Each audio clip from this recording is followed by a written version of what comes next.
देखो, ये बिजली वाले जब कह रहे हैं कि जब आपने आंदोलन छोड़ दिए, आपने रात को रुकना छोड़ दिया, क्योंकि पंखे में सोने लगे, इनको पता था कि रात को बिजली दे दो, इनको एसी लगा लिए, पंखे लगा लिए, रात को आराम से सोए, तो कहां आंदोलन करने की जरूरत है।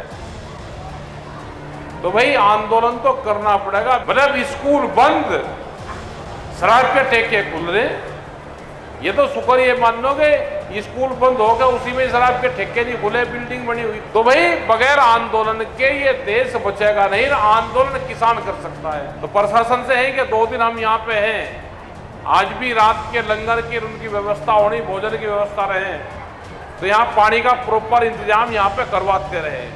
नहीं तो ये कोई अपाहिज नहीं कि सड़क पर को पैदल चलना नहीं जानते, ये सड़क पर को पैदल चलना भी जानते हैं और रॉन्ग साइड से भी चलना जानते हैं। आदरणीय अध्यक्ष जी, क्योंकि ये शिविर 4 दिन यहाँ पे चलेगा, तो इसके अलग अलग अध्यक्ष ही रहेंगे। तो आज की सभा के अध्यक्ष सभी किसानों, नौजवान साथियों, हमारी माताएं, बहनें,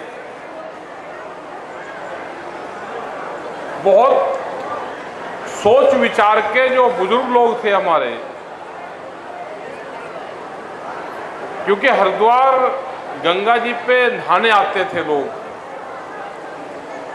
तो बुजुर्गों ने बैठ के एक चर्चा करी कि क्यों ना वहाँ पे 3-4 दिन का एक शिविर रख ले, अपना चिंतन भी होगा और सब लोग एक साथ ही गंगा स्नान भी सबका हो जाएगा। मई जून के महीने में, और आज ये करीब करीब 36-37 साल के लगभग इसको हो गए, ये कंटिन्यू चल रहा है। और अब तो महिलाएं, बच्चे अपने परिवारों के साथ में सब लोग यहाँ पर आते हैं, गंगा जी में अपना स्नान करेंगे, गंगा माँ का आशीर्वाद लेंगे और अपना 6 महीने के कार्यक्रम यहाँ पे बनाते हैं हम बैठ के। अगला फिर माघ मेले में प्रोग्राम होता है, माघ मेला प्रयागराज में, वहां पे फिर प्रोग्राम होगा। वहां पे भी ये 3-4 दिन 5 दिन चलता है। वहां बड़ी व्यवस्था सरकारों की रहती है। यहाँ पे तो उस तरह की व्यवस्था नहीं है जो माघ मेले में होती है, लेकिन यहाँ पे भी प्रयास करा जा रहा है कि यहाँ की सरकार भी, यहाँ के अधिकारी भी यहाँ पे सहयोग करें।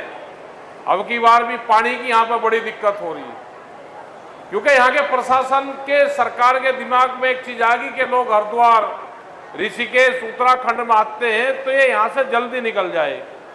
यही हाल कावड़ के साथ में करते हैं कि लोग यहाँ पर रुकना, ये तंग हो और ये यहाँ से चले जाए। यहाँ पे भी पानी की लंगरों में बड़ी दिक्कत अब की बार रही।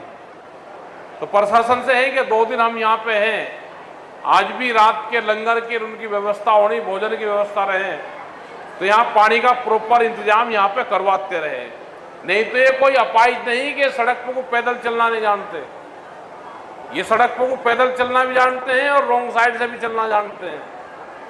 ये दोनों रास्तों पर को चलना जानते हैं। हमारे पास में ताम झाम, ट्रैक्टर, ये सब साधन है, हम अपना देहरादून की तरफ को चल देंगे। तो प्रशासन यहाँ तंग ना करे, हम शांतिपूर्ण तरीके से, पहले हमारे प्रोग्राम 3 जगह होते थे, अब हमने 2 जगह हो गए, लाल कोठी और यहाँ पे वीआईपी घाट पे ये मेन प्रोग्राम हमने करा। और अच्छा प्रोग्राम अब की बार रहा कि यहाँ पे मेन प्रोग्राम, मेन फंक्शन और बहुत व्यवस्था यहाँ पे की है।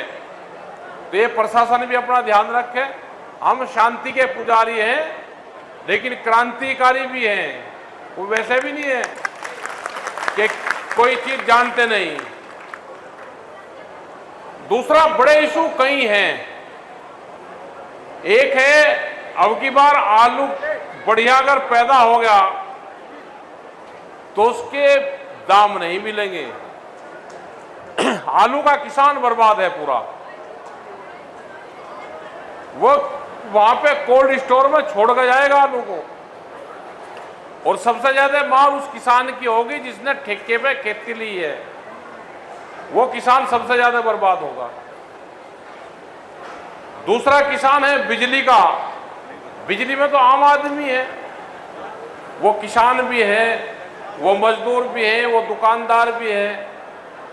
स्मार्ट मीटर, भाई क्या करोगे इसका स्मार्ट मीटर का? एक तो ये इसका विरोध करते हैं कि स्मार्ट मीटर नहीं लगना चाहिए, इसकी पहले ही हवा निकल गई कि भाई ये 25% तो तेज चलता है, तो किसान तो वैसे ही मर जाएगा, आम उपभोक्ता भी इससे पीड़ित रहेगा। सरकार की पॉलिसी क्या है कि बिजली को बेचना है तो पहले मीटरिंग कर दो, बिजली को तो अपना बेच देना, फिर बिजली को प्राइवेट करेंगे ये, तो किसान तो गांव के लोग तो बर्बाद होंगे ही। अभी भी मलिक साहब ने लोगों ने बताया कि अगर ट्रांसफार्मर किसान का जल जाता है तो कहते हैं जी पहले खेत पे मीटर लगाओ। मीटर लगा के खेती होती देखी किसी ने? कोई खेती उद्योग धंधा है? देखो ये बिजली वाले जब कह रहे हैं कि जब आपने आंदोलन छोड़ दिए, आपने रात को रुकना छोड़ दिया क्योंकि पंखे में सोने लगे, इनको पता था कि रात को बिजली दे दो इनको, एसी लगा लिए, पंखे लगा लिए, रात को आराम से सोए, तो कहां आंदोलन करने की जरूरत है? तो भाई आंदोलन तो करना पड़ेगा बिजली की विभाग के खिलाफ। खाद पानी भी उसी में ही आ जाएगा, खाद की लाइन लग रही, कोई किसान ऐसा नहीं है जिसने खाद नहीं डाला, या तो आपको वैसे मिल जाएगा, नहीं तो ब्लैक में मिल जाएगा, महंगा मिल जाएगा, मिलेगा जरूर, क्योंकि ये ब्लैक में चला गया खाद, ब्लैक मार्केट में। उसी के साथ में एक नैनो दे रहा, किसान मांग नहीं रहा, ये नैनो भी उसके साथ में लगा रहे, कुछ और दवाई बांध देते हैं कि ये भी खेत में घेर लियो। तो भाई बगैर आंदोलन के ये देश बचेगा नहीं। आंदोलन किसान कर सकता है, आंदोलन और कोई नहीं करेगा, आंदोलन किसान कर सकता है। वो छात्रों का आंदोलन भी आपको करना पड़ेगा, छोटा दुकानदार है उसका आंदोलन भी आपको करना पड़ेगा, रेहड़ी पटड़ी वालों का भी आपको आंदोलन करना पड़ेगा। मतलब स्कूल बंद, शराब के ठेके खुल रहे, ये तो शुक्र ये मान लोगे स्कूल बंद हो गया, उसी में शराब के ठेके नहीं खुले, बिल्डिंग बनी हुई थी, ये मेहरबानी कर दी बस इन्होंने। कह लगा जी हम तो 200 मीटर दूर खोल रहे सड़क से, बस थोड़ा सड़क पे ओला पसीने आदमी सड़क पर तो ले भी नहीं था, अब वो जो 200 मीटर अंदर खोल दिया, वो अंदर से आदमी का ओला होगा, वहां तक पटाख दे ले। एक ने लिख रखा सड़क पे को शराब पीनी हानिकारक है, उन्होंने कहा भाई इसने बड़े बोर्ड लगा रखे, कह ले जिसने शराब के ठेके की तरफ को निशान लगा रखा, लिख रखा कि शराब सेहत के लिए ठीक नहीं है, शराब पीनी हानिकारक है, और निशान लगा रखा। फिर अगले खंबे पे लग रहा, फिर उससे अगले खंबे पे लग रहा, और फिर तीर का निशान गांव की ढब को लग रहा है एक की, और ठेके पे जाकर कर दिया कि शराब पीनी हानिकारक है, और ठेका बता दिया कहाँ है ठेका, कह लीजिए मैं तो प्रचार कर रहा है जी शराब पीनी हानिकारक है, और बोर्ड लगा रखे पूरे लंबे 1-1.5 किलोमीटर में को बोर्ड लगा रखे। तो बहुत से इशू अब की बार हैं। हम अभी कश्मीर गए, श्रीनगर का किसान भी दुखी है। वहां जब अमेरिका से जो डील हो रही है, ये ट्रेड डील इसको बोल रहे, वहां से सेब का जूस आएगा, सेब आएगा वहां से, तो कह रहे जी हम तो बर्बाद हो जाएंगे, उनका सेब कौन खरीदेगा? अब हमारे देश में कोई सेब की कमी थोड़ा है, हमारे देश से 3 देशों में सेब जाता है, कश्मीर से बांग्लादेश में जाता है, तो वहां 100% ड्यूटी है। अगर वो 100 रुपया किलो जा रहा तो 100 रुपये किलो इस पर ड्यूटी देनी पड़ रही। भूटान और नेपाल 3 देशों में हमारे देश का जाता है। अब अगर अमेरिका जैसा देश यहाँ पे आने का बेचन लगेगा तो हो गया हमारा तो इलाज। अभी मक्काई 5 लाख मीट्रिक टन, मतलब 50,000 क्विंटल यहां पे मक्का आई, तो मक्का का रेट कितना हुआ? 1400 रुपया क्विंटल। उसमें पूरा महाराष्ट्र मध्य प्रदेश में हम गए तो वे कह लीजिए हम मर गए। यहाँ पे उत्तर प्रदेश का जो बीच वाला भाग है इसमें मक्का बहुत पैदा होती है, तो ये किसान पूरा बर्बाद हो गया। और बाहर से और भी बहुत से चीजें आएंगी, जैसे ही ये ट्रेड फाइनल हो जाएगी जो डील है, तो इससे बहुत से अनाज आएंगे, फल फ्रूट आएंगे, सेब संतरे आएंगे, तो हमारा किसान बर्बाद होगा। तो इसका भी विरोध हमको करना है। ज्ञापन में हमने लिखा है, कल उसको देंगे। जब अधिकारी आएंगे एक चिट्ठी प्रधानमंत्री को जाएगी और एक यहाँ की सरकार को जाएगी, क्योंकि दिक्कत यहाँ के पहाड़ के किसान को भी है। पहाड़ का किसान जो सब्जी फल फ्रूट पैदा करें, वो अपने खेत से मंडी तक जाने तक का उसका खर्चा बहुत बैठता है।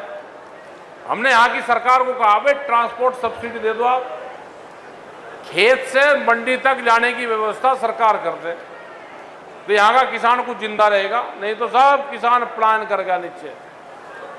गांव से 20 किसान आए, उनके खेत खाली हो गए, उसमें जंगल खड़े हो गए, उसमें बंदर भालू जंगली सुअर वो उसमें पैदा होगा। 2-4 लोग और गांव में हैं, वे अपने खेत में खेती करें, वे उजाड़ देते हैं। पानी का प्रबंध नहीं यहाँ पे है। पहले आज से 15, 20, 30 साल पहले पानी की कुछ व्यवस्था थी, लेकिन अब यहाँ पे भी पानी की व्यवस्था नहीं है। हमने इनको कहा भाई कुछ व्यवस्था कर दो। चाइना की एक पॉलिसी है, अगर यहाँ पे भेड़ चलाने वाले हैं, पशु चलाने वाले हैं या पहाड़ के नजदीक लोग रहते हैं तो उनको हिल अलाउंस देते हैं। भेड़ बकरी चलाने वाले को तनख्वाह देते हैं वे। भाई हमारे यहाँ पे भी कर दो, कम से कम लोग पलायन तो नहीं करेंगे।